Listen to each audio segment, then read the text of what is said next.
On his Strong Ohio plan following the deadly shootings in Cincinnati over the weekend we told you about. Again, it was a staggering number. 21 people shot, 4 died Sunday in unrelated shootings in 3 different neighborhoods in Cincinnati. Joining us now live to talk about enforcing the laws in place to stop violent crime in Ohio, we welcome in Steve Meacham, an associate professor of criminal justice at Cedarville University, also a 30-plus year veteran of the New York State Police. So, Steve, you certainly come at this from a law enforcement perspective. So given that, in those decades of experience, have you ever seen anything like this before, what we saw in Cincinnati over the weekend, 20-plus people shot?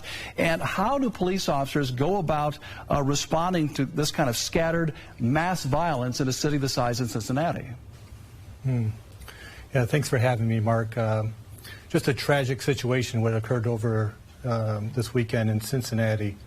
Yes, it's tragic. These things have happened. Unfortunately, they seem to be happening more frequently.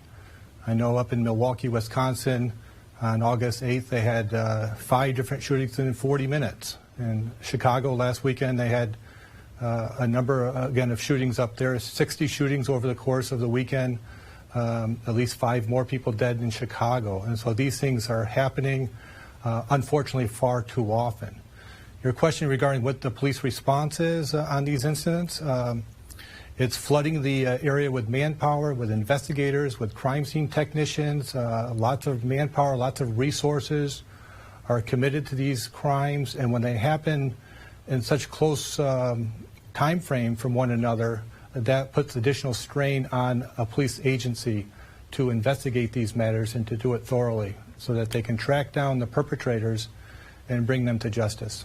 Steve, as you know, our state legislature in Columbus so far has chosen not to act on proposals like a red flag law and possibly increasing mental health resources.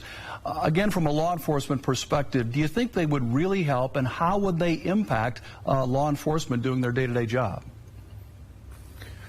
Well, possibly. You know, as a former longtime seasoned criminal investigator, I know what works is to actually put teeth in the law. It's okay to pass additional laws if there's teeth in the law, if there's real consequences for criminal behavior.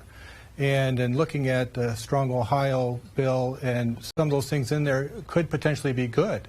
However, there needs to be real consequences for criminals who commit violent acts, especially when they use a gun. All right, certainly a violent weekend in Cincinnati, putting more focus on gun violence here in the state of Ohio. Steve Meacham from Cedarville University, appreciate you joining us today on 5 on 2. Take care. Sure.